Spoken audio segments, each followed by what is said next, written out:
Handa na ba ang inyong mga puso para sa isang kwentong susubok sa inyong pananaw tungkol sa pag-ibig at pagtataksil? Halina't samahan ninyo akong muli sa isang paglalakbay na mag-iiwan ng marka sa inyong mga puso. Sabi nila, ang kasal ay isang sagradong pangako, ang simula ng isang masayang kabanata.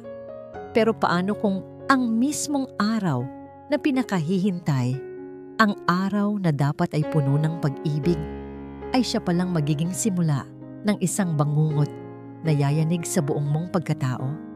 Napakaganda ng araw. Iyon ang unang pumasok sa isip ni Hiraya habang pinagmamasdan niya ang papalapit na maging hipag, si Amihan, sa harap ng malaking salamin sa loob ng bridal suite ng Hacienda de Esperanza. Ang sikat ng araw ay dahan-dahang tumatagos sa malalaking bintana, nagbibigay liwanag sa bawat sulok ng silid at sa perpektong pagkakatahi ng bestidang suot ni Amihan. Para itong isang diwata na bumaba mula sa langit. Ano sa tingin mo, Hira? Ayos lang ba? Tanong ni Amihan. Ang boses ay may bahid ng kaba ngunit puno ng saya. Lumingon ito sa kanya at sa mga mata nito ay nakikita ni Hiraya ang pangarap ng bawat babae. Isang matamis na ngiti ang isinukli ni Hiraya. Lumapit siya at marahang inayos ang belo na nakasabit sa buhok ni Amihan. Ayos lang. Ami, you are the most beautiful bride I have ever seen. Sinsero niyang sabi. Perfect ka. Perfect ang lahat. Nakahinga ng maluwag si Amihan at niyakap siya ng mahigpit. Salamat, Hiraya. Hindi mo alam kung gaano ako kasaya. Finally, magiging magkapatid na talaga tayo. Matagal na naman kitang tinuturing na kapatid, sagot ni Hiraya. Tinatapik-tapik ang likod nito. At iyon ang totoo. Simula nang dumating si Amihan sa buhay ng kuya niyang si Luntian, naramdaman ni Hiraya na nabuo ang kanilang pamilya. Si Amihan ang naging ate na hindi niya kailanman nagkaroon. Isang kaibigan, isang kakampi. Habang naghahanda na sila para sa seremonya, biglang may naalala si Hiraya. Isang bagay na magpapaging perpekto pa lalo sa araw na ito. Teka lang, Ami, sabi niya. Dahan-dahang kumakalas sa yakap. May kukunin lang ako. Isang regalo. Isang sorpresa para sa inyo ni Kuya Ian. Nagtatakang tumingin sa kanya si Amihan. Ano naman yon? Malalaman mo mamaya. Nakangiting sagot ni Hiraya. Babalik ako kaagad. Mabilis siyang lumabas ng bridal suite. Ang puso ay puno ng kagalakan. Ang regalo ay isang family heirloom, isang antigong suklay na gawa sa pilak at may mga maliliit na perlas na ipinamana pa ng kanilang lola sa kanilang ina, si Althea. Naisip niyang isabit ito sa buhok ni Amihan bilang simbolo ng opisyal na pagtanggap sa kanya sa pamilya Montesillo. Ang suklay ay nakatago sa isang maliit na kahon sa lumang opisina ng kanilang ina, sa kabilang bahagi ng hacienda na bihirang puntahan. Habang tinatahak niya ang tahimik at medyo madilim na pasilyo ng lumang bahagi ng bahay, ramdam niya ang bigat ng kasaysayan sa bawat hakbang. Ang amoy ng lumang kahoy at mga librong nakatago ay nagpapaalala sa kanya ng kanyang ina. Dito sa lugar na ito, nararamdaman niya ang presensya nito. Nang malapit na siya sa pinto ng opisina, narinig niya ang mga boses. Pamilyar na boses. Dahan-dahan siyang huminto. Bakit may tao rito? Ang alam niya ay lahat ng bisita at miyembro ng pamilya ay nasa hardin na, naghihintay sa pagsisimula ng kasal. Malapit na, Angelo. Konting tiis na lang, sabi ng isang boses ng babae. Si Amihan. Kumunot ang noo ni Hiraya. Anong ginagawa niya rito? At sino ang kausap niya? Alam ko, sagot ng isang boses ng lalaki, isang boses na nagpatigil sa pagtibok ng kanyang puso. Angelo, ang asawa niya. Pagkatapos ng kasal na to, sa atin na ang lahat. Ang Montesillo Legacy Holdings ay babagsak sa ating mga kamay. Hindi maari. Baka namamalikmata lang siya ng pandinig. Sumilip siya sa siwang ng bahagyang nakabukas na pinto. At doon, ang mundo niya ay gumuho. Nakita niya si Angelo na mahigpit na yakap si Amihan. Mula sa likod, ang mukha nito ay nakasubsob sa leeg ng babaeng nakasuot pangkasal. Hindi ito yakap ng pagkakaibigan. Ito ay yakap ng isang mangingibig. Sigurado ka bang hindi na maghihinala si Luntyan? Bulong ni Amihan, ang boses ay puno ng pagnanasa. Ang kuya mo, masyado siyang tiwala sa'yo, may pagmamalaking sabi ni Angelo. At si Hiraya, masyado niya akong mahal para makita ang katotohanan. Pareho silang mga bulag. Kapag nakuha na natin ang kontrol sa kumpanya para kay Valderrama, sa wakas, magiging malaya na tayo. Valderrama, Ricardo Valderrama. Ang pangalang iyon ay parang lason na kumalat sa kanyang sistema. Ang mortal na kaaway ng kanilang pamilya. Parang may humila ng hangin mula sa kanyang mga baga. Ang bawat salita ay parang isang punyal na paulit-ulit na itinarak sa kanyang dibdib. Ang pagtataksil ay hindi lang tungkol sa pag-ibig. Ito ay mas malalim, mas madilim. Isang sabwatan para sirain ang lahat ng pinaghihirapan ng kanilang ama. Nanginginig ang kanyang mga kamay. Ang maliit na kahon na naglalaman ng suklay, ang simbolo ng pagtanggap at pagmamahal, ay biglang nawalan ng bigat. Nadulas ito mula sa kanyang mga daliri na namanhid na. Klang! Ang tunog ng pagbagsak ng kahon sa sahig na gawa sa matigas na kahoy ay umalingaw-ngaw sa tahimik na pasilyo. Ito ay kasing lakas ng pagsabog sa loob ng kanyang puso. Nanlaki ang kanyang mga mata sa takot. Narinig ba nila? Nagmamadali siyang umatras. Itinago ang sarili sa dilim ng pasilyo. Ang likod ay nakasandal sa malamig na pader. Pinigilan niya ang kanyang paghinga, pati na rin ang hikbi na nagbabantang kumawala mula sa kanyang lalamunan. Narinig niya ang pagbukas ng pinto, ngunit walang lumabas. Siguro'y inakala nilang may nahulog lang na bagay. Doon sa dilim, habang ang mga luha ay walang tigil na dumadaloy sa kanyang mga pisngi, narinig niya ang isang boses mula sa malayo, mula sa hardin, kung saan naghihintay ang isang masayang kinabukasan na hindi na kailanman darating. Hira, nasaan ka na? Magsisimula na. Ang boses ng kanyang kuya. Ang boses ni Luntyan na walang kamalay-malay na ang babaeng pakakasalan niya at ang lalaking pinagkakatiwalaan ng kanyang kapatid ay sabay na sinisira ang kanilang buhay. Ano ang gagawin niya? Sisigaw ba siya? Gagawa ng iskandalo? O mananatili siyang tahimik sa dilim? Dala-dala ang katotohanang kayang sumunog sa kanilang lahat? Nakatayo si Hiraya sa dilim. Ang tibok ng kanyang puso ay isang mabigat na tambol sa kanyang dibdib, sapat na para mabingi siya. Ang bawat hibla ng kanyang katawan ay nagsusumigaw na tumakbo. Sumigaw at wasakin ang perpektong araw na ito na naging isang kasinungalingan. Ngunit ang boses ng kanyang kuya, si Luntyan, na tumatawag sa kanyang pangalan, ay parang isang angkla na pumigil sa kanya mula sa tuluyang pagkalunod sa dagat ng pighati. Hindi. Hindi siya pwedeng magpadala sa emosyon. Hindi ngayon. Huminga siya ng malalim, pinilit na pakalmahin ang nanginginig niyang mga kamay. Gamit ang likod ng kanyang palad, marahas niyang pinunasan ang mga luha sa kanyang pisngi. Kailangan niyang makausap si Luntyan. Ngayon din. Ngunit kailangan nilang mag-isa. Lumabas siya mula sa kinatataguan niyang anino at sinalubong ang papalapit niyang kuya. Ngumiti siya. Isang ngiti na parang babasaging salamin. Halos hindi kayang pagtakpan ang sakit sa likod nito.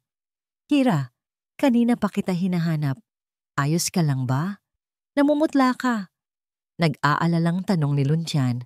Ang kanyang mga mata ay puno ng pagmamahal ng isang kuya. Ang pagmamahal na yon ang nagbigay sa kanya ng lakas. Kuya, pwede ba tayong mag-usap? Saglit lang.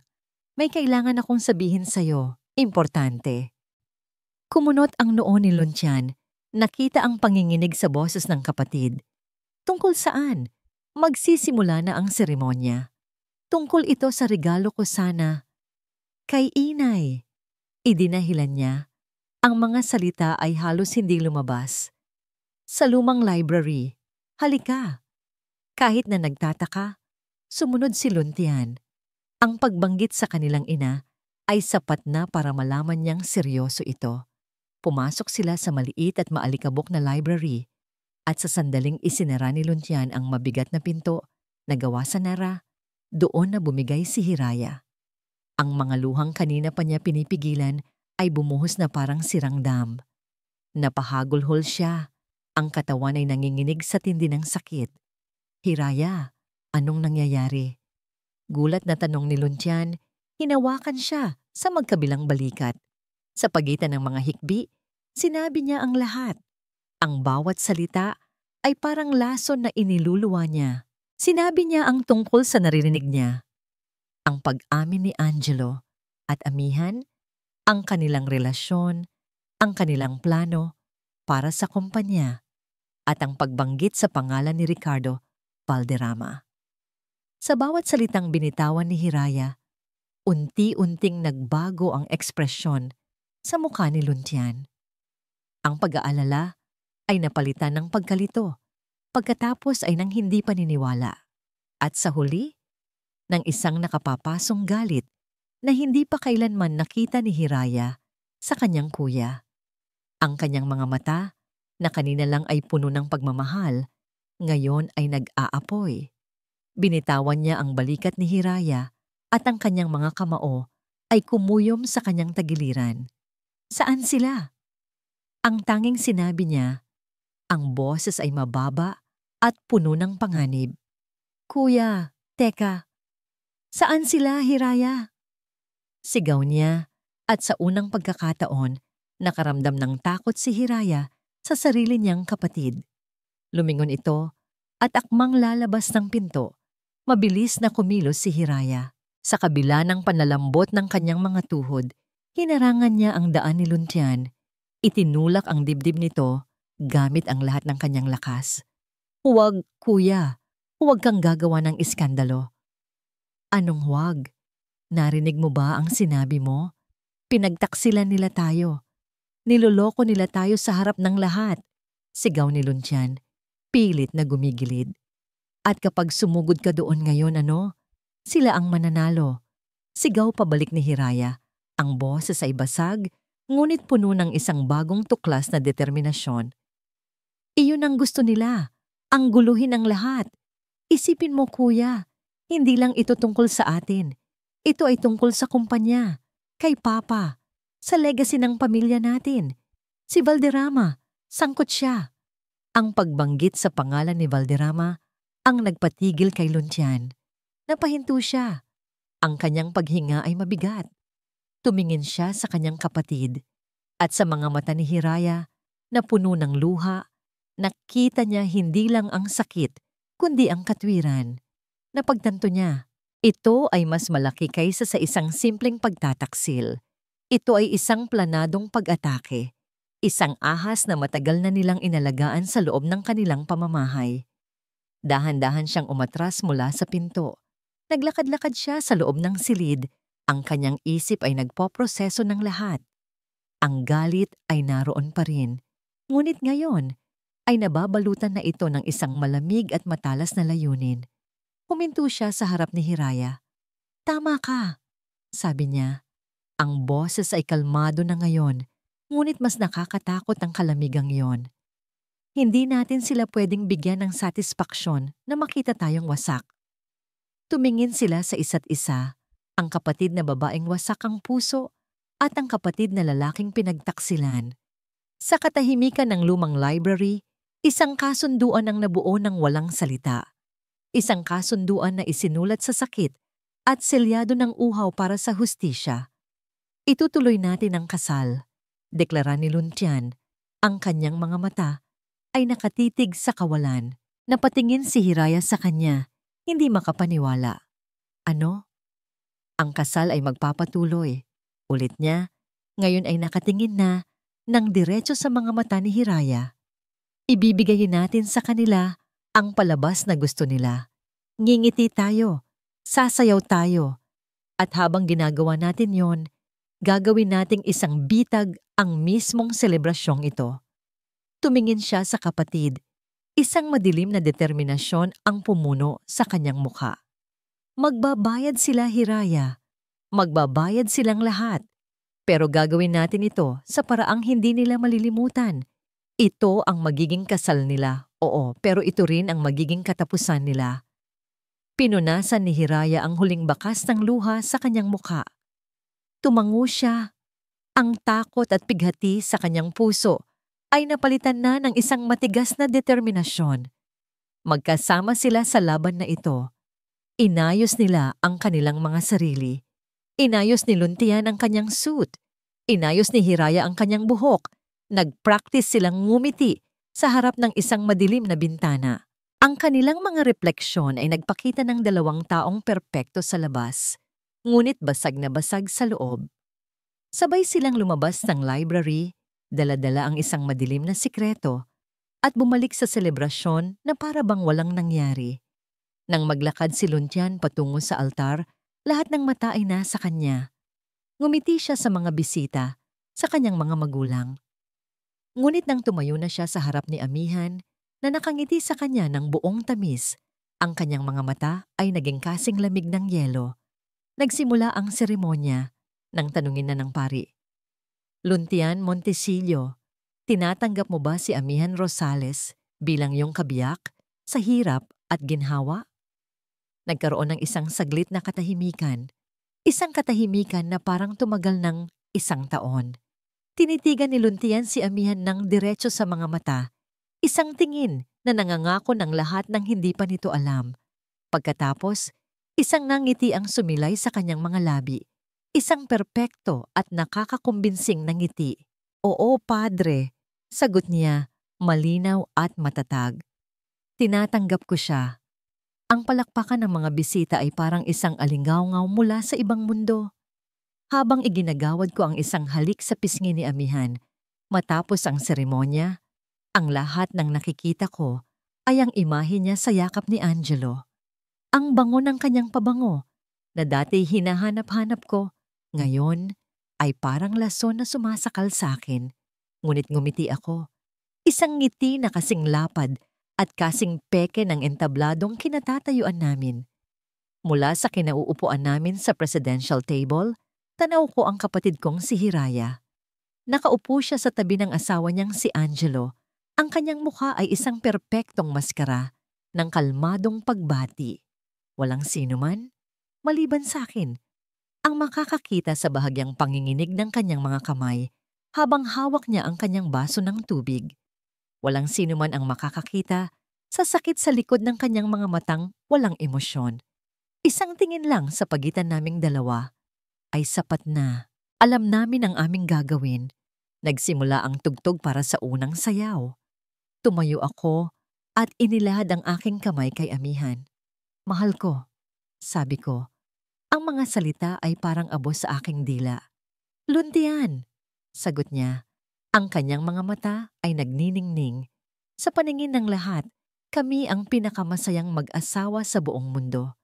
Dinala ko siya sa gitna ng dance floor. Ang isang kamay ko ay nasa kanyang baywang. Ang isa naman ay mahigpit na hawak ang kanyang kamay.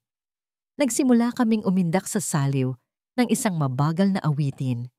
Ang init ng kanyang katawan na nakadikit sa akin ay hindi na nakakapagbigay ng aliw, kundi ng pandidiri. Hindi ako makapaniwalang nangyayari na ito. Bulong niya sa aking dibdib. Asawa na kita. Hinaplos ko ang kanyang likod. Matagal ko itong pinangarap, Amihan. Sagot ko, ang bawat salita ay may dalang bigat at dobleng kahulugan. Matagal ko nang pinangarap na malaman kung sino ka talaga. Para sa'yo, gagawin ko ang lahat. Gagawin ko ang lahat para pagbayaran mo ito. Ipinikit niya ang kanyang mga mata. Ninamnam ang sandali. Isang perpektong pagkakataon. Habang nakayakap siya sa akin, ang mga mata ko ay naglakbay sa buong silid. Hinahanap ang bawat piraso ng aming plano. Natapos ang sayaw.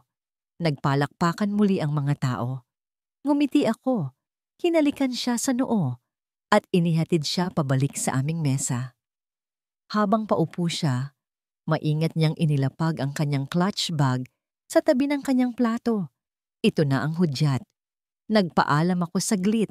Sinabing nakakausapin ko lang ang wedding coordinator. Nakita ko si Angelo na papalapit kay Hiraya. Inaaya itong sumayaw. Nakita ko ang panandaliang pagkatigilan ng aking kapatid bago siya marahang umiling. Pasensya na, Angelo. Medyo nahihilo ako. Narinig kong sabi niya. Ang boses ay sapat lang para marinig ng mga nasa malapit. Magpapahangin lang siguro ako mamaya. Isang matalas na tingin ang ibinigay ni Angelo. Isang bahid ng pagdududa sa kanyang mga mata bago ito tumango at lumayo. Magaling, Hiraya, magaling. Mabilis kong tinungo si Mang Ben, ang matagal ng katiwala ng aming pamilya na siyang namamahala sa audiovisuals ng party. Sa isang sulok na walang gaanong tao, ipinasa ko sa kanya ang isang maliit na USB flash drive. Mang Ben, ang cellphone ni Amihan, nasa ibabaw ng mesa namin. Kailangan kong makopya ang lahat ng laman niyan. Mga text, files, lahat. Kaya mo ba nang hindi nahahalata? Tumingin sa akin si Mang Ben. Ang kanyang mga mata ay nagpapakita ng pag-unawa at katapatan. Para sa pamilya Montesillo, Senyorito Luntian, lahat ay kaya. Kinuha niya ang USB at naglakad palayo na parang walang nangyari. Isang parte ng plano ang tapos na. Ngayon, ang parte naman ni Hiraya. Mula sa aking kinatatayuan, pinanood ko ang aking kapatid na tumayo. Kumuha siya ng 2 baso ng red wine.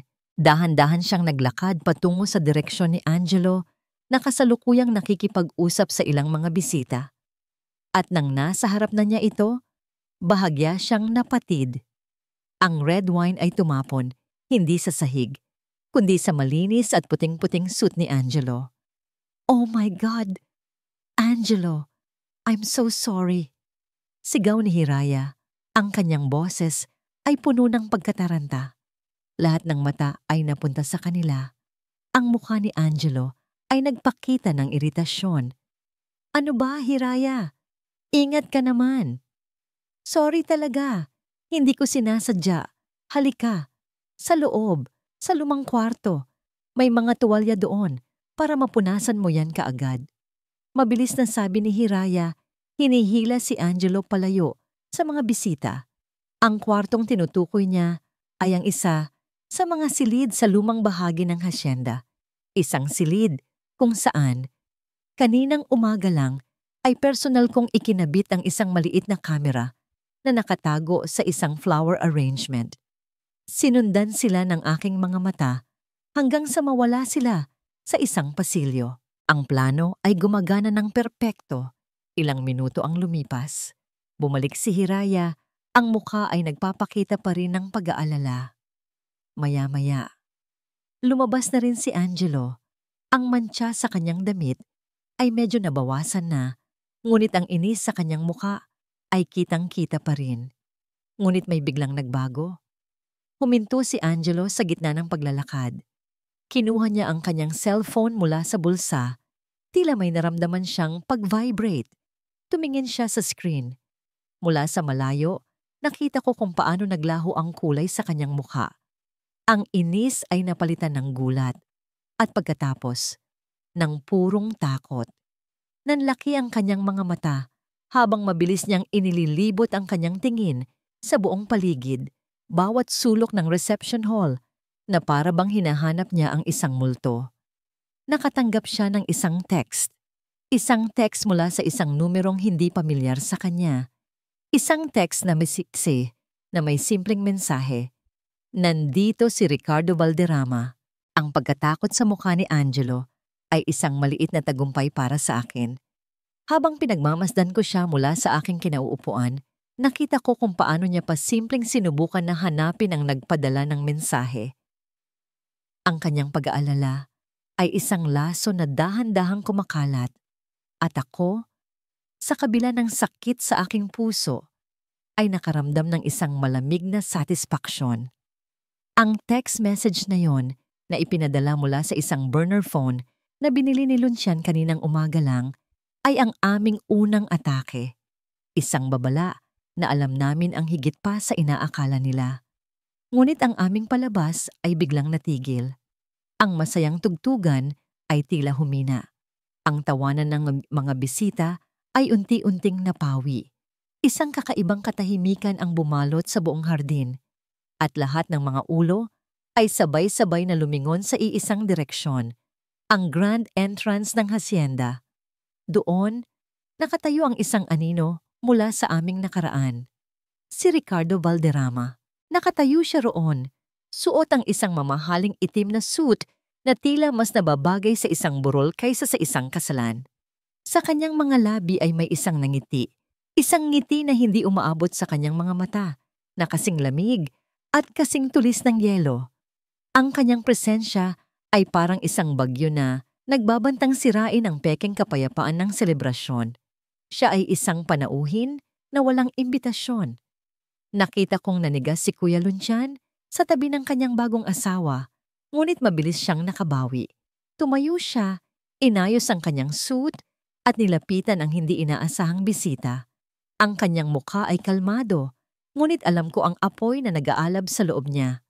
Ricardo, bati ni Lucian, ang boses ay matatag. Isang malaking sorpresa. Hindi ko akalain na makakatanggap kami ng karangalan na mabisita ng isang Valderrama. Isang maikling tawa ang pinakawalan ni Ricardo. Luntian, iho. Hindi ko naman pwedeng palampasin ang pinakamahalagang araw sa buhay mo. Ituring mo na lang akong isang matagal ng kaibigan ng pamilya na gustong magbigay galang. Kaibigan ng pamilya. Ang mga salitang iyon ay parang isang insulto, isang kasinungalingan na sinabi ng may buong pagmamalaki. Habang sila ay nagpapalitan ng mga salitang may patalim, ang aking mga mata ay napunta kay Angelo. Nakita ko siyang dahan-dahang lumayo mula sa umpukan. Naglakad siya patungo sa gilid ng hardin, sa isang lugar na natatakpan ng mayayabong na halaman at sumenyas. Maya-maya lang, sumunod si Ricardo. Nagdahilang kukuha ng inumin. Isang apoy ang nag-alab sa aking dibdib. Kailangan kong malaman kung ano ang pag-uusapan nila. Maingat akong tumayo at sinundan ang direksyon kung saan sila nagpunta. Nagtago ako sa likod ng isang malaking haligi. Sapat na malapit para marinig sila, ngunit sapat na malayo para hindi makita. Bakit ka nandito? Narinig kong tanong ni Angelo. Ang boses ay puno ng kaba. Delikado ito. Relax, Angelo, sagot ni Ricardo. Ang boses ay kalmado at puno ng awtoridad. Kailangan kong siguraduhin na ang lahat ay umaayon sa plano. Walang dapat maging problema. Nakuha na ba ni Amihan ang mga huling dokumento na kailangan natin? Oo, sir. Nasa kanya na. Mabilis na sagot ni Angelo. Ang pagtawag niyang sir ay nagpatunay sa lahat ng hinala ko. Si Angelo ay hindi lang kasabwat. Isa siyang utusan. Isang tuta. Hindi ko na kinaya. Ang galit ay umakyat sa aking lalamunan. Lumabas ako mula sa aking pinagtataguan at hinarap sila. Nagulat si Ricardo sa bigla kong paglabas, ngunit mabilis niyang naibalik ang kanyang komposisyon. Si Angelo naman ay namutla na parang isang multo. Hiraya, sabi ni Ricardo. Ang ngiti ay bumalik sa kanyang mga labi. Nag-uusap lang kami ng iyong asawa tungkol sa negosyo. Binabati ko siya sa kanyang swerte na mapabilang sa pamilya Montesillo. Hindi ko pinansin si Angelo. Ang aking mga mata ay nakatuon lamang kay Ricardo. Mr. Valderrama. Nagsimula ako. Pinipilit na maging kalmado ang aking boses.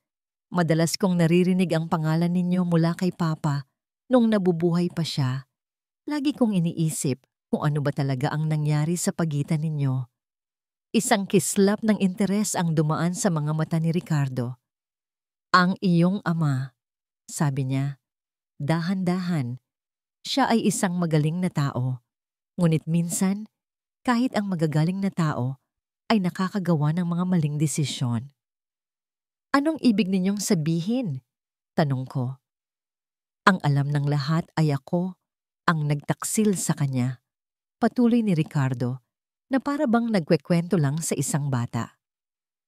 Pero ang totoo, Hiraya, ay binaliktad niya ang istorya. Ako ang biktima. Kinuha niya ang isang proyekto na dapat ay sa akin. Pinaniwala niya ang lahat na ako ang masama.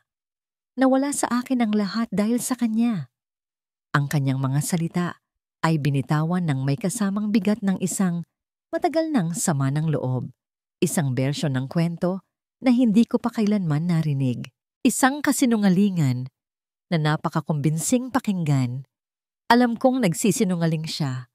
Ngunit ang paraan ng kanyang pagsasalita ay nagtanim ng isang maliit na binhi ng pagdududa, hindi tungkol sa aking ama, kundi tungkol sa kung gaano kalalim at kadilim ang nakaraan na hindi ko alam. Tumalikod ako nang walang paalam. Hindi ko na kayang manatili doon. Ang hangin ay tila nauubos. Kailangan kong makalayo. Naglakad ako pabalik sa loob ng bahay. Nilagpasan ang mga ngumingiting bisita. Nilagpasan ang masayang tugtugan. Ang tanging gusto ko ay isang lugar na tahimik. Isang lugar kung saan nararamdaman ko pa ang pagmamahal na totoo. Dinala ako ng aking mga paa sa lumang opisina ng aking ina. Pumasok ako at isinara ang pinto. Dito, ang amoy ng mga lumang libro at lavender ay yumakap sa akin. Umupo ako sa kanyang upuan at ipinikit ang aking mga mata. Nang imulat ko ang mga ito, napansin ko ang isang bagay na hindi ko napansin kanina. Sa ibabaw ng kanyang mesa, may isang lumang picture frame. Kinuha ko ito. Ito ay isang larawan niya. Masaya at nakangiti. Sa sobrang panginginig ng aking mga kamay, hindi ko sinasadyang nabitawan ito. Bumagsak ang frame sa sahig at nabasag ang salamin nito. Yumuko ako para pulutin ang mga piraso at doon ko napansin. Ang likod ng frame ay medyo nakaangat. May isang maliit na siwang. Gamit ang aking mga kuko, maingat kong binuksan ito. Hindi ito isang simpleng likod ng picture frame. Ito ay isang takip. Isang takip sa isang lihim na kompartimento na ginawa sa loob mismo ng frame. At sa loob, nakatago sa dilim, ay may isang maliit na bagay. Isang maliit na kwadernong nababalutan ng kupas na leather. Isang talaarawan. Ang talaarawan ng aking ina. Nanginginig ang aking mga kamay habang hawak ko ang maliit na talaarawan. Ang balat na bumabalot dito ay luma na at may mga gasgas. Ngunit ramdam ko pa rin ang init at buhay na minsan nitong dinala. Ito ay isang piraso ng aking ina. Isang piraso ng kanyang kaluluwa na naiwan para sa akin. Huminga ako ng malalim. Ang amoy ng lumang papel at pinatuyong tinta ay pumuno sa aking mga baga. Dahan-dahan, binuklat ko ang unang pahina. Ang sulat kamay ng aking ina, si Althea Montesillo, ay kasing ganda at kasing elegante niya. Bawat letra ay maingat na iginuhit. Sa mga unang pahina, ang mga salita ay puno ng pag-asa at saya. Isinulat niya ang tungkol sa kanyang mga pangarap para sa kumpanya, ang kanyang pagmamahal para sa aking ama, at ang kanyang kagalakan sa pagdating namin ni Kuya Luntian sa kanilang buhay. At sa halos bawat pahina, isang pangalan ang laging nababanggit. Liway. Nagkape kami ni Liway kanina. Grabe talaga ang tawa ko sa mga kwento niya. Sa lahat ng kaibigan ko, siya lang talaga ang nakakaintindi sa akin ng buo. Nag-aalala ako para kay Roberto. Parang masyado siyang nagpapakapagod sa trabaho. Sinabi ko ito kay Liway at gaya ng dati, gumaan ang loob ko sa mga payo niya. Sabi niya, laging nandyan lang siya para sa akin.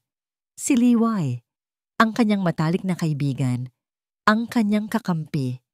Habang binabasa ko ang mga salita ng aking ina, nararamdaman ko ang lalim ng kanilang pagkakaibigan. Para silang magkapatid. Isang nangiti ang sumilay sa aking mga labi.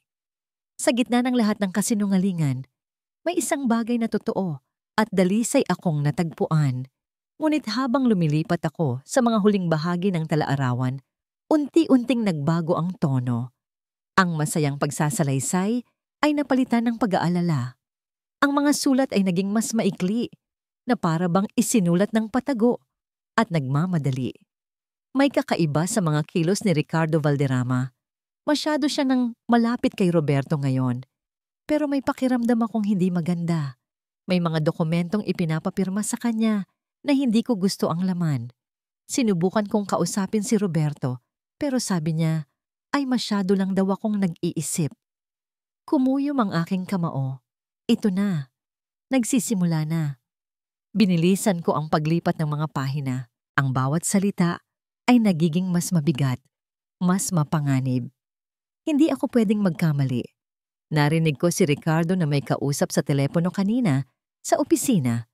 Akala niya ay wala ng tao. Sinabi niya ang tungkol sa paglipat ng pondo sa isang offshore account. Gumagamit siya ng mga pekeng kumpanya para palabasin na legal ang lahat. Ginagamit niya si Papa. Ibinabaon niya ang aking asawa sa isang bitag na hindi nito namamalayan. Napatakip ako sa aking bibig. Ang katotohanang sinabi ni Ricardo kanina, ang kasinungalingan na siya ang biktima, ay gumuho sa isang iglap. Ang aking ama ay hindi isang taksil. Siya ay isang biktima.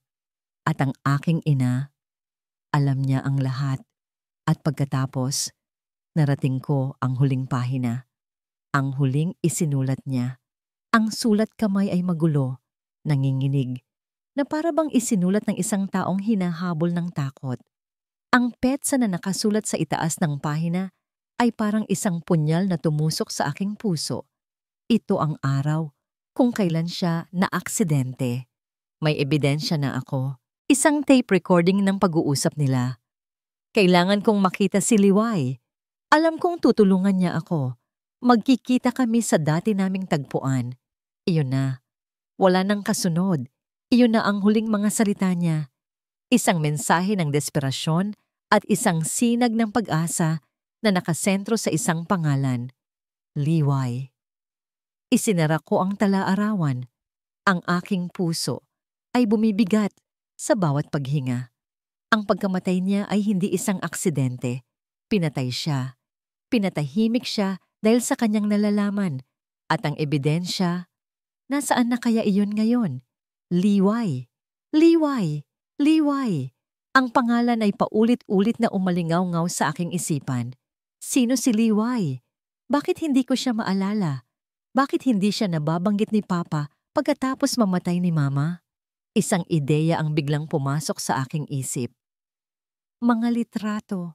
Mabilis akong tumayo at tinungo ang isang lumang aparador kung saan nakatago ang mga photo album ng aming pamilya. Kinuha ko ang mga ito, inilapag sa sahig, at sinimulang buklatin ang bawat isa. Ang mga pahina ay puno ng mga masayang alaala, mga kaarawan, Pasko, mga bakasyon. Hinahanap ko ang mga litrato ni Mama noong dalaga pa siya. At doon sa isang album na medyo kupas na, nakita ko ang isang section na may titulong Mga Barkada. Ang mga larawan ay itim at puti. Nakita ko ang aking ina, bata pa, masaya, napapaligiran ng kanyang mga kaibigan. Ang aking mga daliri ay nanginginig habang sinusuri ko ang bawat mukha. At pagkatapos, nakita ko ang isang litrato. Si Mama, nakangiti ng malapad, at sa tabi niya ay may isang babaeng kasing ganda niya. Ang kanilang mga braso ay nakaakbay sa isa't isa. Sila ay mukhang higit pa sa magkaibigan. Mukha silang magkapatid. Maingat kong hinawakan ang litrato. Sa lahat ng mga kaibigan ng aking ina, ang babaeng ito ang may kakaibang koneksyon sa kanya. Ramdam ko yon sa paraan ng kanilang pagngiti, sa paraan ng pagkakadikit ng kanilang mga balikat. Ito ay hindi lang basta litrato. Ito ay isang testamento ng isang ugnayan na binuo sa pagtitiwala. Dahan-dahan, halos natatakot sa kung ano ang maaari kong makita. Inalis ko ang litrato mula sa malagkit na pahina ng album. Ang likod nito ay medyo naninilaw na dahil sa katagalan may nakasulat. Isang pamilyar na sulat kamay. Ang sulat kamay ng aking ina. Althea at Liway. Magkapatid magpakailanman. Summer 90. Liway, siya na nga. Ang aking puso ay nagsimulang tumibok ng mabilis. Ito na ang babaeng hinahanap ko. Ang susi sa lahat. Pero sino siya? Bakit hindi ko siya kilala? Sa ilalim ng album, may isa pang mas maliit na litrato na tila nalaglag mula sa ibang pahina. Isang formal na studio picture. Ang aking ina, ang aking ama, at isang pamilya na hindi ko kilala. Ang babae sa litrato ay ang parehong babae. Si Liway. Ngunit ngayon, mas formal ang kanyang ayos at sa tabi niya ay ang kanyang asawa at isang maliit na batang lalaki. Sa ilalim ng litratong ito, may nakasulat na pangalan sa makina. Ang pamilya Montesillo at ang pamilya Del Fuego. Sa binyag ni Angelo. Ang aking paghinga ay biglang natigil. Parang isang malamig na tubig ang ibinuhos sa buong katawan ko.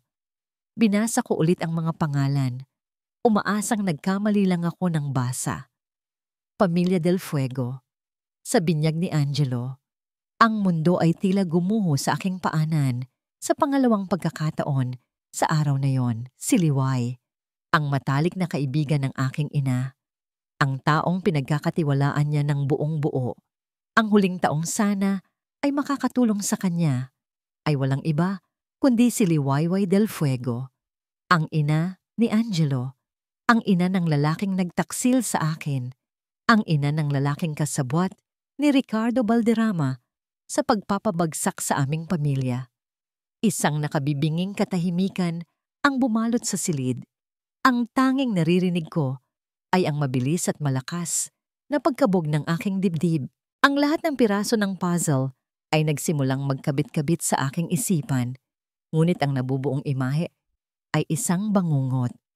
Ang aking ina ay pupunta kay Liwayway dala ang ebidensya, ngunit ang aking ina ay namatay. Ano ang nangyari sa tagpuan na yon? Sinabi ba niya kay Liwayway ang lahat? Kung oo, bakit nanahimik si Liwayway sa loob ng maraming taon?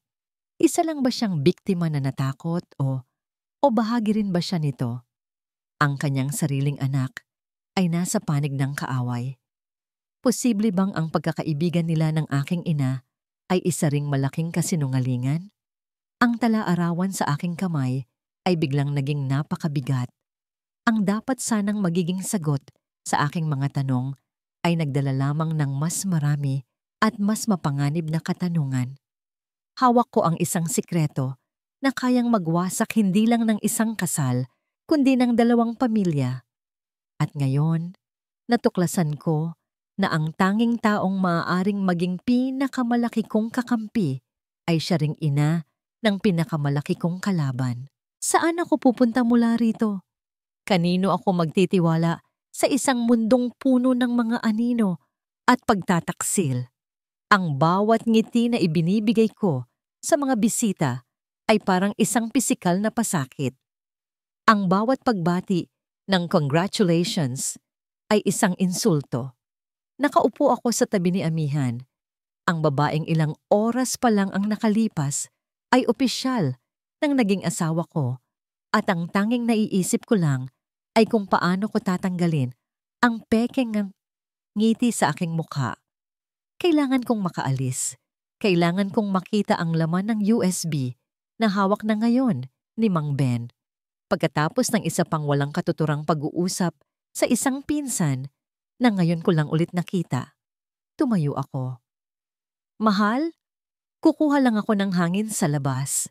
Paalam ko kay Amihan. Samahan na kita. Alok niya, akmang tatayo. Huwag na, mabilis kong sabi. Marahil ay medyo mas matigas kaysa sa aking intensyon. Ngumiti ako para pagtakpan ito. Gusto kong mag-isip-isip. Alam mo na, ang bigat ng pagiging isang asawa. Isang matamis na tawa ang kanyang isinukli at bumalik siya sa pakikipag-usap sa mga kaibigan niya. Isang perpektong artista. Naglakad ako patungo sa hardin At sa isang madilim na sulok, nakita ko si Mang Ben na naghihintay. Walang salitang namagitan sa amin. Iniabot niya sa akin ang USB at isang bahagyang tango lang ang aking isinukli. Bago ako nagmamadaling pumasok muli sa bahay, tinungo ang direksyon ng opisina ng aming ama. Pagpasok ko sa loob at pagkasara ng pinto, ang ingay ng party ay napalitan ng isang mabigat na katahimikan. Isinaksak ko ang USB sa laptop na nasa mesa. Ang aking mga daliri ay mabilis na kumikilos, ngunit ang aking puso ay kalmado. Ang galit ko kanina ay napalitan na ng isang malamig at kalkuladong layunin. Hindi ito oras para sa emosyon. Ito ay oras para sa katotohanan. Agad kong nakita ang folder na may label na AR Files Backup. Binuksan ko ito. Ang laman ay isang perpektong kopya ng lahat ng nasa cellphone ni Amihan, ang aking asawa. Una kong tinignan ang kanyang mga text messages. Sa una puro pagbati lang mula sa mga kaibigan. Ngunit habang bumababa ako sa mga mas lumang mensahe, doon ko nakita ang mga hibla ng kanilang sabwatan. Mga mensahe mula kay Angelo. Hindi ito mga mensahe ng pagnanasa. Ito ay mga mensaheng pangnegosyo, malamig at direkta. Angelo, nakuha mo na ba ang quarterly report? Kailangan ni V bago matapos ang linggo. Amihan, oo, nasa akin na. I-email ko bukas ng umaga. Angelo, mag-ingat ka. Nagtatanong si Luntian tungkol sa San Miguel Project. Amihan, alam ko, kaya kong handle in. Huwag kang mag-alala, V. Walang duda na si Valderrama yon. Ang aking tiyan ay bumaliktad. Gaano nakatagal? Gaano nakatagal nila kaming ginagawang mga tanga? Pinagpatuloy ko ang paghahanap. Sa isang encrypted messaging app, natagpuan ko ang mas mabibigat na ebidensya. Mga usapan tungkol sa pera. Isang thread sa pagitan ni Amihan at isang hindi kilalang numero. Ngunit ang mga detalye ng transaksyon ay malinaw, mga petsa, mga halaga. At ang pangalan ng isang shell corporation na alam kong pag-aari ni Ricardo Valderrama. Libo-libong dolyar ang inililipat sa isang account sa ilalim ng pangalan ni Amihan tuwing may malaking proyekto o kontrata na nakukuha ang Montesillo Legacy Holdings. Ito ang bayad niya. Ang bayad sa kanyang pagtataksil. Ngunit ang pinakamatinding dagok ay hindi ang pera. Sa kanyang sent items folder, natagpuan ko ang mga kopya ng mga email. Mga email na ipinadala sa isang address na halatang-halata ang dummy account. Ang mga email na ito ay naglalaman ng mga attachment, mga PDF files. Binuksan ko ang isa. Ito ay isang kopya ng isang highly confidential na proposal na ipinasa namin para sa isang malaking government infrastructure project. Isang proyektong pinaghirapan namin ng aking ama sa loob ng maraming buwan. Ang lahat ng detalye ay naroon. Ang aming bid, ang aming mga supplier, ang aming financial projections, ang lahat ng aming mga alas. At ipinadala ito ni Amihan sa kampo ng kalaban 2 linggo bago ang bidding. Tanda ko pa ang araw na yon. Ang araw na natalo kami sa bidding. Ang araw na halos malugi ang isang buong dibisyon ng aming kumpanya. Umuwi ako noon at si Amihan ang yumakap sa akin. Sinasabing, okay lang yan mahal. Bawi na lang tayo sa susunod. Isang mapait na abdo ang umakyat sa aking lalamunan. Ang kanyang mga salita ng aliw ay puro kasinungalingan. Ang kanyang mga yakap ay yakap ng isang ahas. Habang tinititigan ko ang screen, ang lahat ng mga malas na nangyari sa aming kumpanya sa nakalipas na 2 taon ay biglang nagkaroon ng kahulugan. Ang mga natalong kontrata, ang mga proyektong biglang nagkakaproblema. Hindi ito malas, ito ay sabotahe. At ang arkitekto ay ang babaeng natutulog sa tabi ko. Tamang-tama sa sandaling iyon, bumukas ang pinto. Pumasok si Hiraya. Ang kanyang mukha ay maputla at ang kanyang mga mata ay nagpapakita ng isang bagong uri ng sindak. Hawak niya sa kanyang kamay ang isang lumang talaarawan at isang litrato. "Kuya," sabi niya, Ang boses ay nanginginig. Inilatag niya ang mga ito sa mesa. Si Mama, alam niya, at si Tita Liwayway, ang nanay ni Angelo. Siya ang kaibigan ni Mama. Tumingin ako mula sa screen ng laptop kung saan nakalatag ang digital na ebidensya ng pagtataksil patungo sa mga lumang papel na naglalaman ng isang mas matagal at mas madilim na sikreto. Parang isang pagsabog, ang lahat ay nag-ugnay-ugnay sa aking isipan. Ang sabwatang ito ay hindi nagsimula kay Amihan at Angelo. Ito ay isang sugat na bumubukas muli pagkatapos ng maraming taon. Ang aming laban ay hindi lang para sa kumpanya. Ito ay para sa hustisya, para sa aming ina. Ipinakita ko kay Hiraya ang mga nahanap ko sa laptop. Nakita ko ang pag-igting ng kanyang panga habang tinitingnan niya ang mga ebidensya. Ang sakit sa kanyang mga mata ay napalitan ng isang malamig at matigas na galit. Sabay naming nakita ang buong larawan at ito ay mas pangit at mas komplikado kaysa sa aming inakala. Kami ay nasa gitna ng isang digmaan na may 2 henerasyon ng nagaganap. Ano ang gagawin natin? Tanong niya. Ang boses ay isang bulong. Tumingin ako sa kanya at pagkatapos ay sa screen. Ang mga plano namin ay kailangang magbago. Kailangan naming maging mas maingat. Bago pa ako makasagot, nag-vibrate ang cellphone ni Hiraya na nasa ibabaw ng mesa. Isang text message mula sa isang hindi rehistradong numero. Kinuha niya ito at sabay naming binasa ang mensahe na lumitaw sa screen. Alam ko ang ginagawa ninyo. Mag-ingat kayo. Isang kaibigan. Nagkatinginan kami ni Hiraya. Ang aming mga puso ay sabay na kumabog ng mas mabilis. Sino ito? Isang babala? O isang patibong?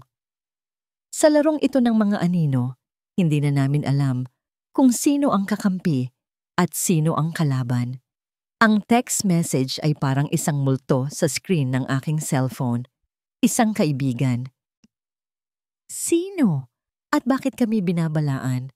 Ang bawat sulok ng hasyenda na dati pamilyar at puno ng masasayang alaala ay tila may mga matang nakamasid ngayon.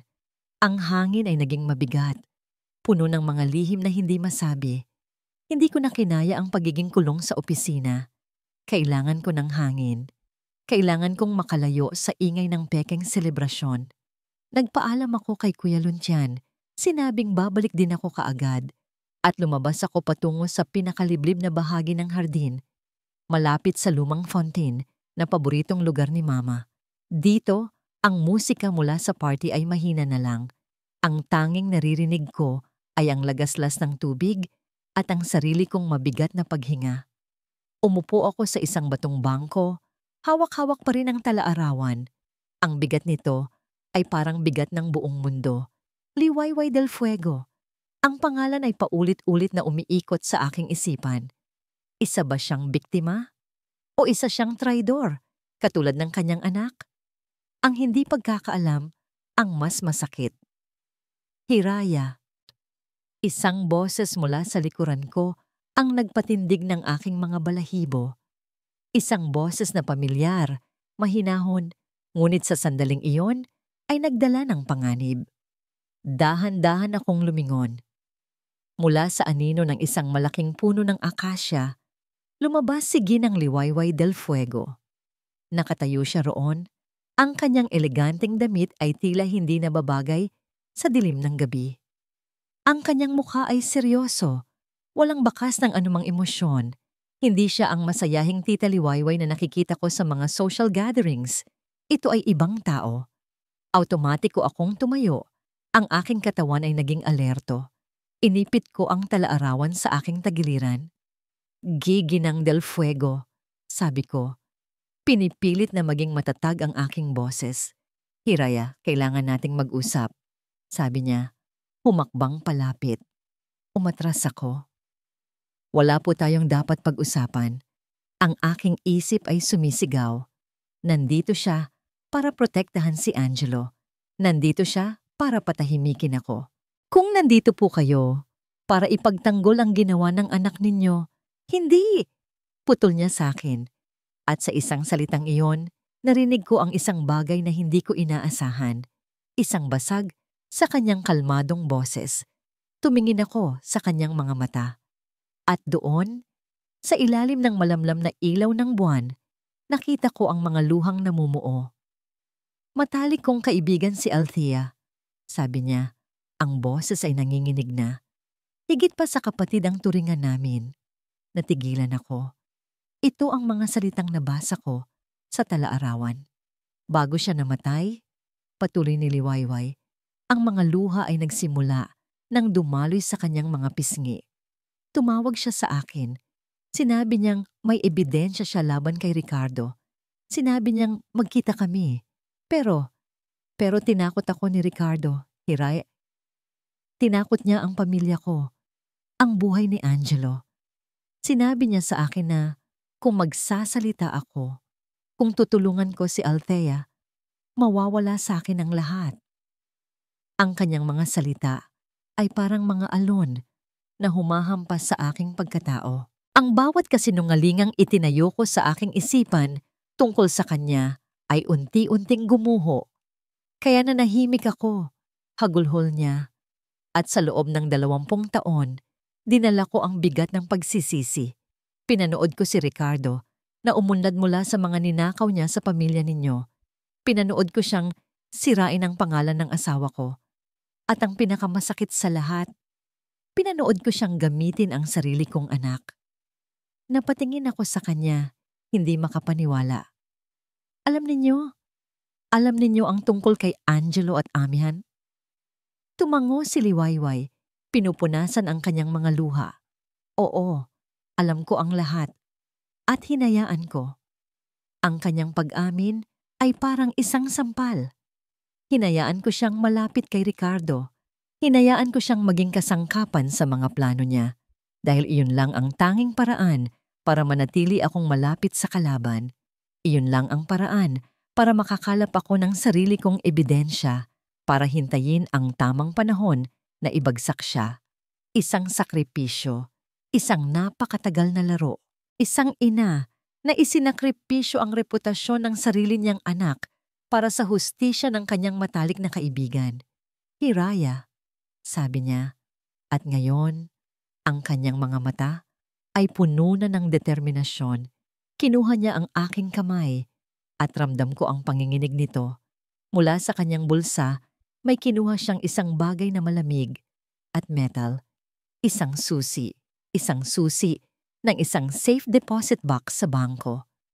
Ang tape recording na nakuha ng iyong ina, bulong niya. Hindi niya ito nadala sa aming tagpuan. Itinago niya ito. At bago siya namatay, nagawa niyang ipadala sa akin ang susing ito.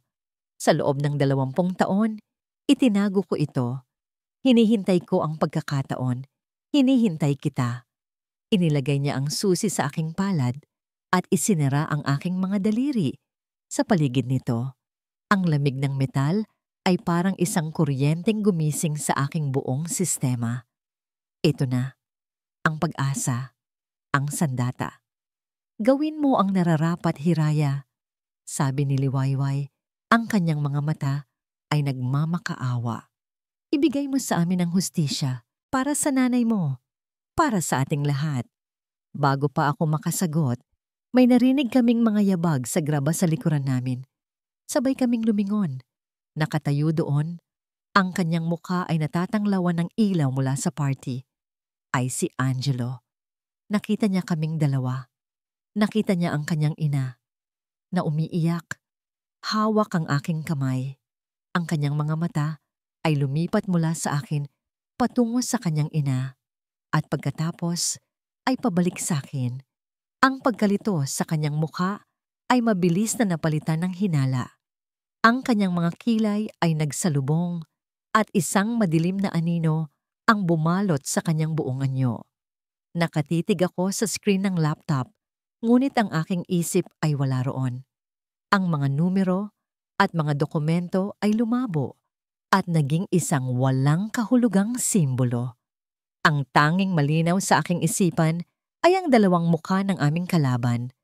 ang kasalukuyang pagtataksil na isinasagawa ni Amihan at ang lumang kasalanan na nagdulot sa pagkamatay ng aking ina.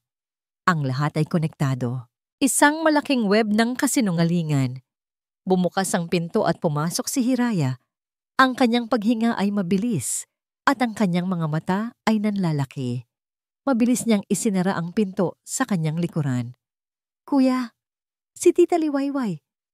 Kinausap niya ako." Sabi niya, halos pabulong. Ikinuwento niya ang lahat, ang pag-amin ni Ginang Del Fuego, ang tungkol sa pananakot ni Ricardo, ang sakripisyo nito, at ang susing ngayon ay mahigpit na hawak sa kanyang palad. Pinakinggan ko ang bawat salita, sinusuri ang bawat detalye. Maaari ba kaming magtiwala sa kanya? Isang ina na hinayaan ng kanyang anak na maging isang halimaw? Ngunit ang sakit sa mga mata ni Hiraya habang nagkwekwento ay totoo. Ang bigat ng susi sa kanyang kamay ay totoo. At si Angelo, nakita niya kami, kuya. Nakita niya kaming magkasama. Dugtong ni Hiraya. Ang takot ay gumuhit sa kanyang boses. Doon ako kinabahan. Kung gayon, magsusumbong siya. Sabi ko, ang aking isip ay mabilis na nag-iisip ng mga posibleng mangyari. Magsusumbong siya kay Ricardo. At kapag nalaman ni Ricardo na alam na natin na may hawak tayong alas, hindi na siya maghihintay. Tumingin ako sa bintana ng opisina na may tanawin sa isang bahagi ng hardin. At doon, sa ilalim ng isang puno, nakita ko ang aking kinatatakutan. Si Angelo, mabilis at palihim na lumapit kay Ricardo Valderrama. May ibinulong siya.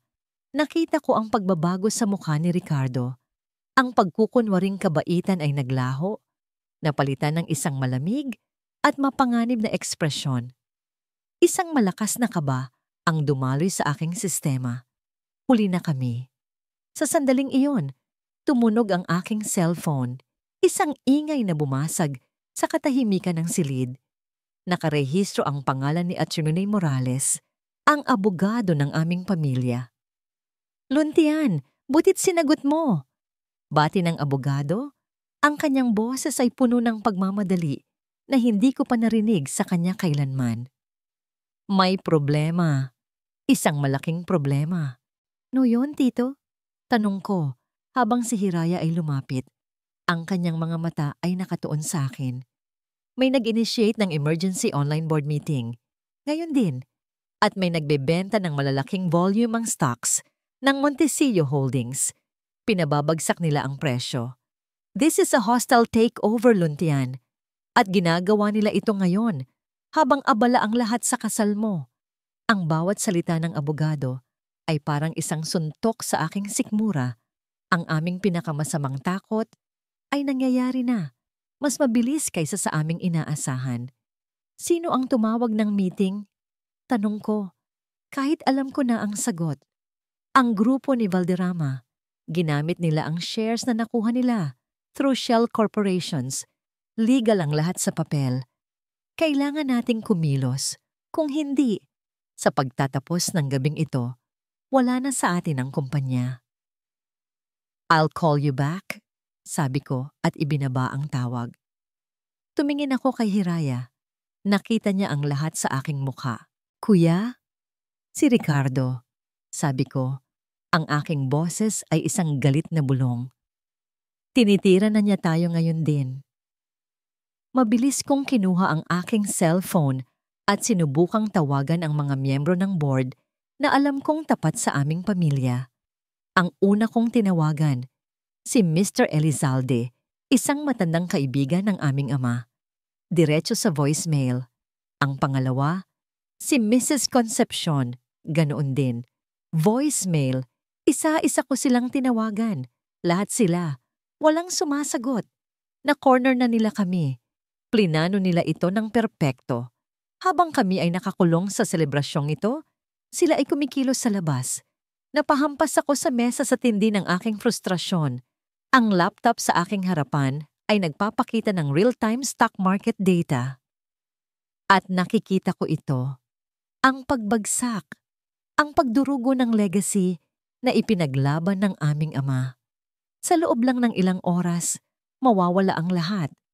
Ang lahat ng aming plano para sa isang dahan-dahan at kalkuladong paghihiganti ay wala ng silbi. Nawalan ako ng pag-asa. Tumingin ako sa aking kapatid. Handa nang sabihin sa kanya na tapos na ang laban. Natalo na kami. Ngunit ang nakita ko sa kanyang mukha ay hindi takot. Ito ay isang nagbabagang determinasyon. Nakatingin siya sa akin. Ang kanyang mga mata ay matatag. Ang kanyang kanang kamay ay mahigpit na nakakuyom sa paligid ng susi na bigay ni Ginang Liwayway. Ang susi na naglalaman ng katotohanan tungkol sa pagkamatay ng aming ina. Mayroon pa kaming isang alas na hindi nila alam na hawak namin. Isang sandata na hindi pang korporasyon, kundi personal. Kuya, sabi ni Hiraya, ang kanyang boses ay hindi nanginginig. Ito ay matatag at puno ng isang nakakatakot na kalinawan. Lumapit siya sa akin. Ang kanyang mga mata ay nakatitig sa akin. Tapos na ang pagpapanggap, sabi niya. Hindi na tayo pwedeng maghintay. Kailangan nating kumilos ngayon din. Itinaas niya ang kamay na may hawak na susi. Dito mismo, sa party na ito, sa harap ng lahat. Ang desisyon ay ginawa sa loob ng isang iglap, ngunit ang bigat nito ay parang bigat ng habang buhay. Ang takot na kanina pa gumagapang sa aking sistema ay hindi nawala. Sa halip, nagbago ito ng anyo. Naging isang nag-aapoy na enerhiya, naging tapang. Tama ka, sabi ni Kuya Luntian. Ang kanyang boses ay bumalik na sa pagiging kalmado at mapanganib. Tapusin na natin ito. Ang mga sumunod na minuto ay isang malabo, ngunit mabilis na pagkilos. Ang aming munting opisina ay naging isang war room. Ang oras ay ang aming pinakamalaking kalaban. Ang susi, sabi ni Kuya, tinuturo ang kamay ko. Kailangan nating makuha ang laman niyan ngayon. Tatawagan ko si Attorney Morales. Mayroon siyang emergency access sa bangko bilang abogado ng pamilya. Sasabihin kong may kinalaman ito sa buhay at kamatayan. Habang kinukuha niya ang kanyang telepono, pumaling siya sa akin. Hiraya, i-compile mo lahat. Ang video mula sa camera, ang mga file mula sa cellphone ni Amihan. I-save mo lahat sa iisang folder sa desktop. Tumango ako. Ang aking mga daliri ay mabilis na kumikilos sa keyboard. Nanginginig ngunit tiyak. Bawat click ng mouse, bawat file na inililipat ko ay isang pako na idinadagdag ko sa kabaong ng kanilang mga kasinungalingan. Mabilis na tinungo ni Kuya Luntian ang pinto. Pupuntahan ko si Mang Ben. Kailangan nating i-override ang AV system. Gusto kong lahat ng ilaw, tunog, at ang malaking projector screen ay nasa kontrol natin. Huminto siya sa may pinto at lumingon sa akin. Sigurado ka ba rito, Hira?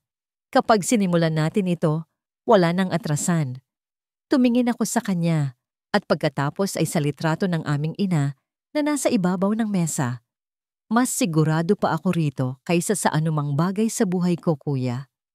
Isang tango lang ang kanyang isinukli at nawala na siya sa dilim ng pasilyo. Naiwan akong mag-isa sa katahimikan. Ang tanging naririnig ay ang mabilis na tibok ng aking puso. Inayos ko ang mga file. Inilagay ko ang video ng pagtataksil sa isang folder. Inilagay ko ang mga bank statement at mga kinopyang kontrata sa isa pa. Inihanda ko ang lahat para sa pagdating ng huling piraso, ang tinig ng nakaraan. Maya-maya pa, bumalik si Kuya Luntian.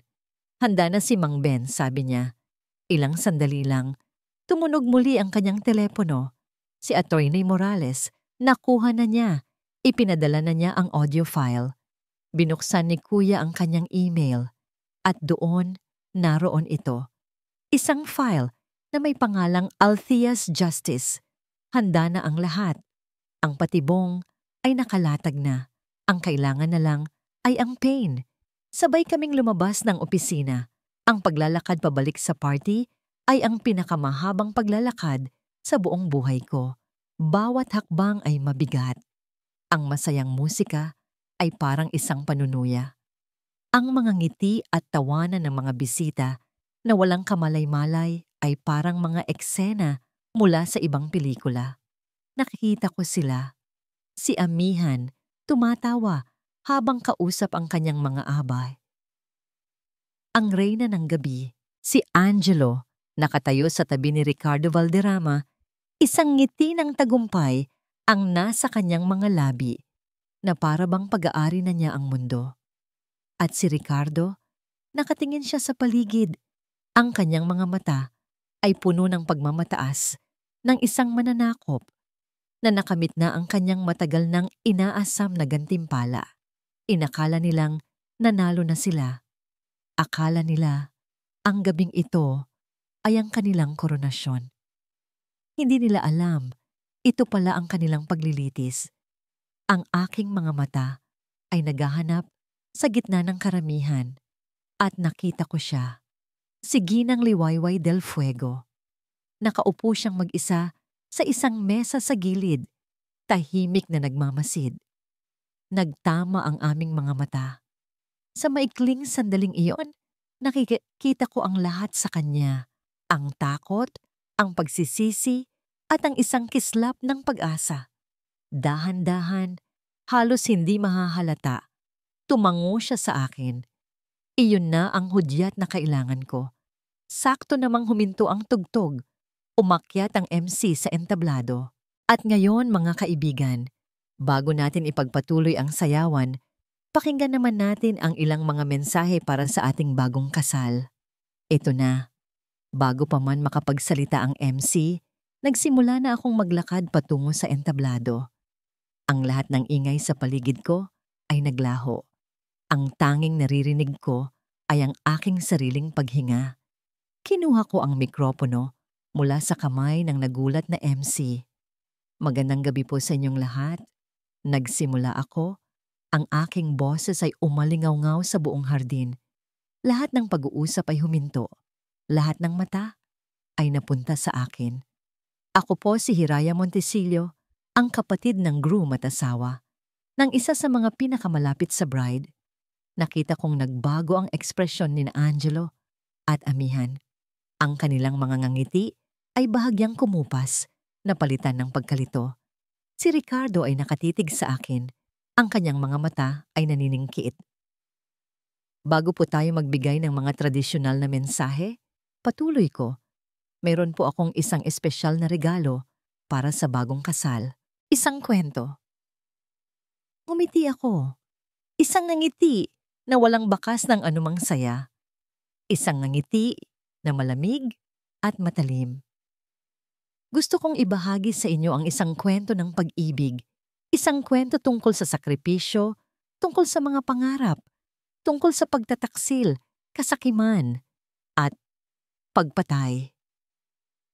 Isang kolektibong paghinga ng gulat ang narinig mula sa mga bisita. Sa huling salitang iyon, sa isang perpektong tiempo, ang lahat ng ilaw sa hardin ay sabay-sabay na namatay. Ang buong hacienda ay binalot ng kadiliman. Ang kadiliman ay tumagal lamang ng ilang segundo, ngunit sa loob ng katahimikang iyon, ang tensyon ay halos masasalat. Narinig ko ang mga bulungan ng gulat at pagkalito mula sa mga bisita. Pagkatapos, isang sinag ng liwanag ang lumitaw, hindi mula sa mga ilaw sa paligid, kundi mula sa malaking projector screen sa likod ng entablado na dapat sana'y magpapakita ng mga larawan ng pag-iibigan nina Kuya Luntian at Amihan. Ngunit ang lumitaw sa screen ay hindi isang masayang alaala. Ito ay ang loob ng isang silid na pamilyar sa akin. At sa gitna ng silid, dalawang anino ang nag-uusap. Malapit na, Angelo. Konting tiis na lang, sabi ng boses ni Amihan mula sa mga speaker, malinaw at hindi maikakaila. Ang screen ay nagpakita ng mukha ni Angelo. Ang kanyang mukha, puno ng pagmamayabang, habang niyayakap niya ang babaeng ngayon ay asawa na ng aking kapatid. Pagkatapos ng kasal na to, sa atin na ang lahat. Ang Montecillo Legacy Holdings ay babagsak sa ating mga kamay. Isang malakas na gasp ang narinig mula sa mga manonood. Ang bulungan ay naging isang malakas na ugong. Nakita ko sa dilim ang figura ni Amihan na napatayo. Ang kanyang mukha ay hindi makapaniwala. Si Angelo ay parang isang estatwa na nanigas sa kanyang kinatatayuan. Nakatayo ako sa gilid ng entablado, sa tabi ng booth ni Mang Ben, pinagmamasdan ang reaksyon ng lahat. Ang gulat sa mukha ng mga traidor ay isang premyo na matagal kong hinintay. Ngunit hindi pa ito tapos. Play the next file. Utos ko kay Mang Ben. Ang video ay nag-fade to black at ang sumunod na lumitaw sa screen ay hindi na isang video, kundi mga dokumento. Mga bank statement na may pangalan ni Amihan Rosales na nagpapakita ng mga regular na deposito mula sa isang kumpanyang pag-aari ni Ricardo Valderrama. Mga kopya ng mga email, ang proposal para sa government project.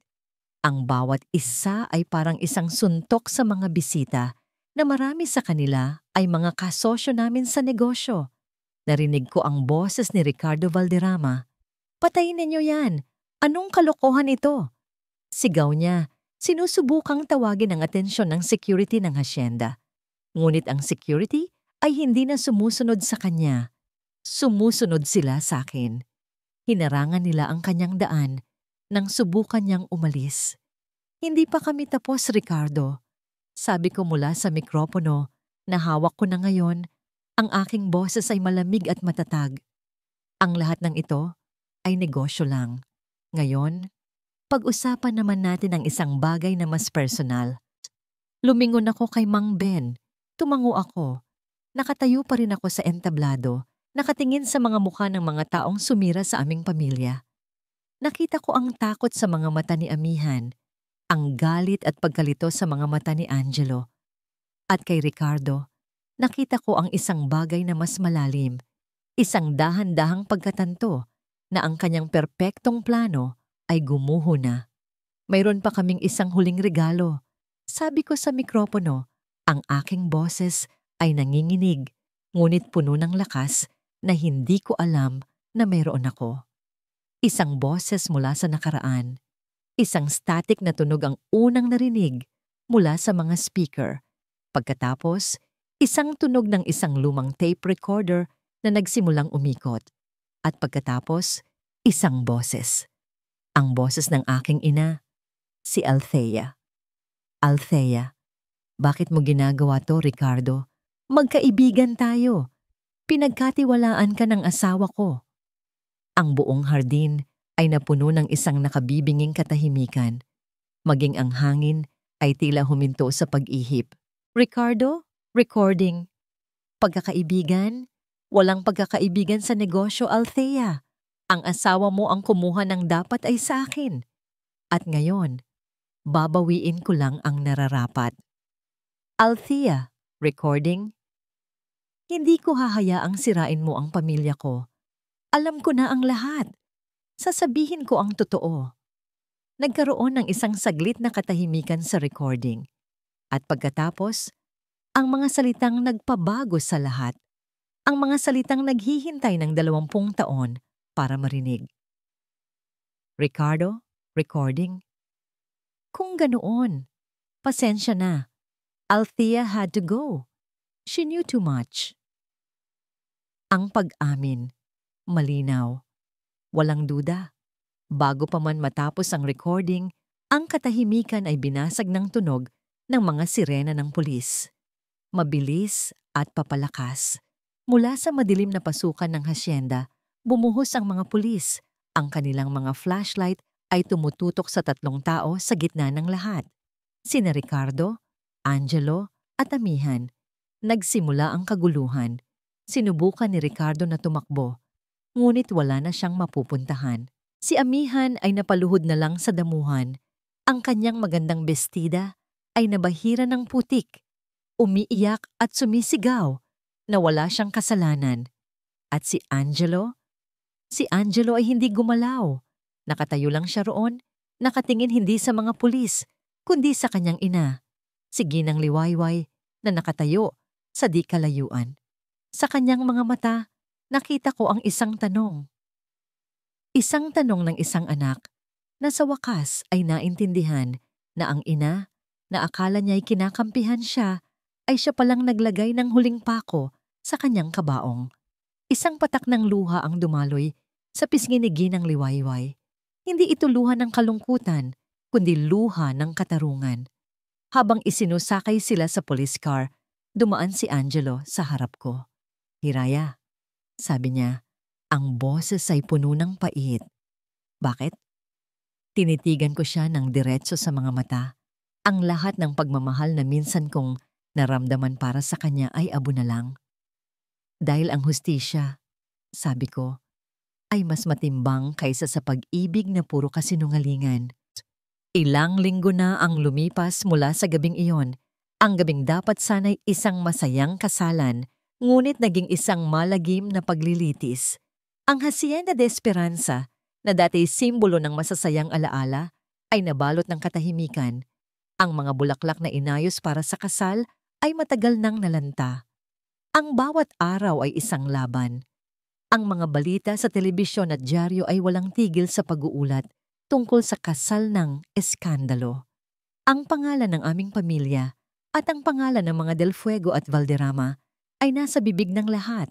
Ang kumpanya, ang Montecillo Legacy Holdings, ay nailigtas mula sa hostile takeover, ngunit ang pinsala sa reputasyon nito ay malalim.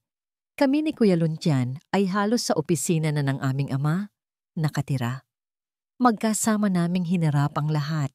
Ang mga tanong mula sa media, ang pag-aalala ng mga board member, at ang mahirap na proseso ng pag-aayos ng lahat ng sinira ni Amihan mula sa loob. Maraming gabi na halos hindi kami natutulog, pilit na ibinabalik sa ayos ang bawat piraso ng aming nasirang mundo. Isang hapon, habang abala kami sa pag-aaral ng mga dokumento, pumasok ang sekretarya ni Kuya. "Ma'am Hiraya, Sir Luntian," sabi niya, "may bisita po kayo. Si Ginang Liwayway del Fuego."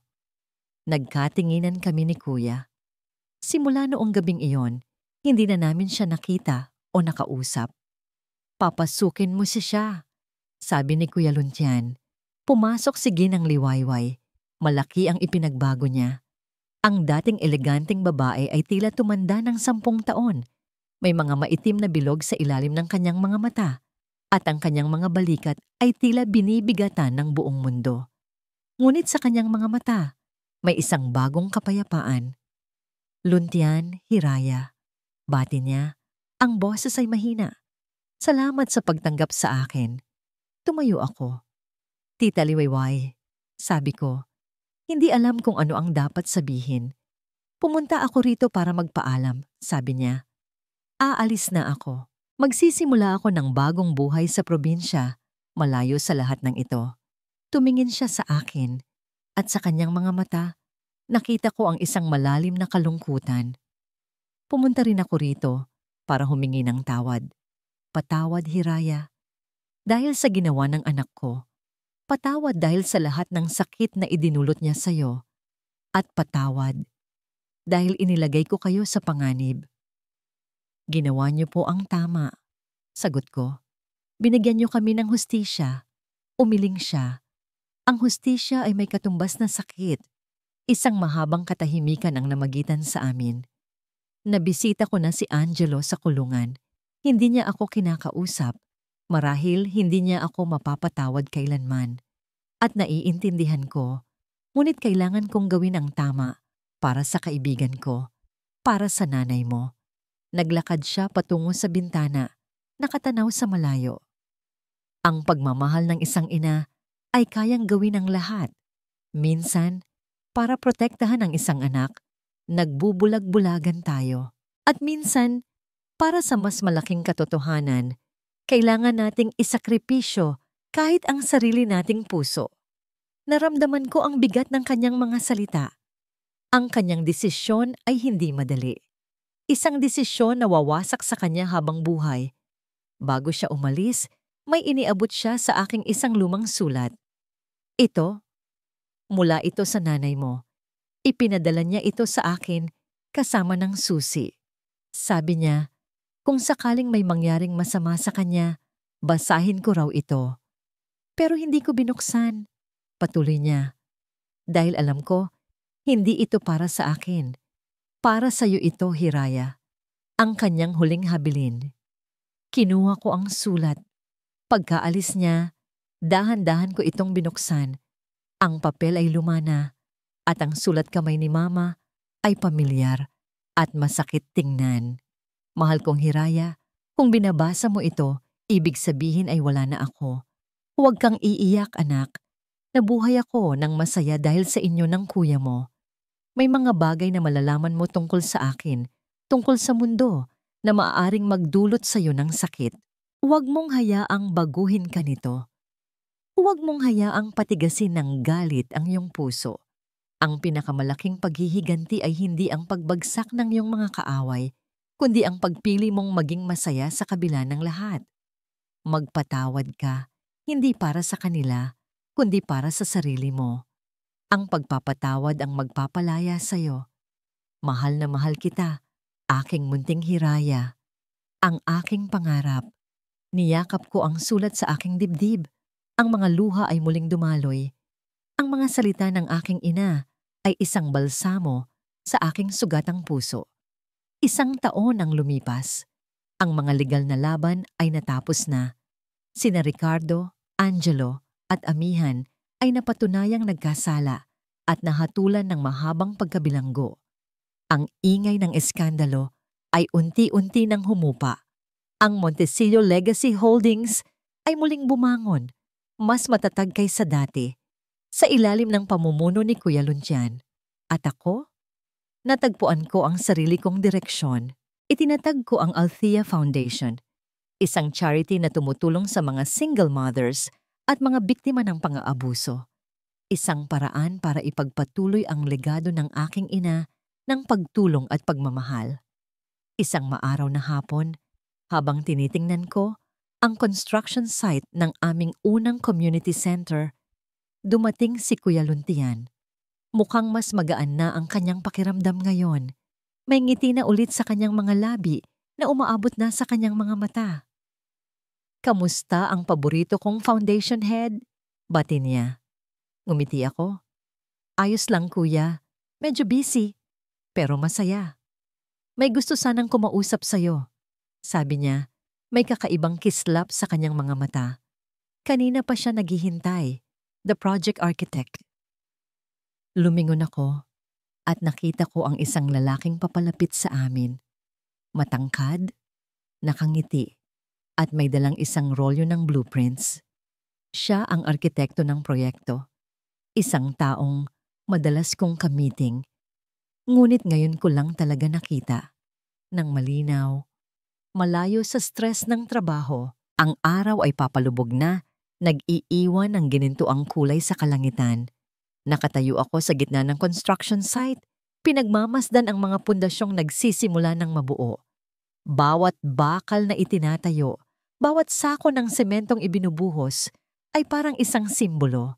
Isang simbolo ng pagbangon, hindi lang ng isang gusali, kundi ng isang buhay. Hiraya, sabi ni Kuya Luncian, at sa tabi niya ay ang lalaking ipinakilala niya. Si Architect Miguel pala. I'm sure magkakilala na kayo. Ngumiti ako. Architect? Oo naman. Ilang beses na tayong nag-meeting. Ngumiti pabalik si Miguel.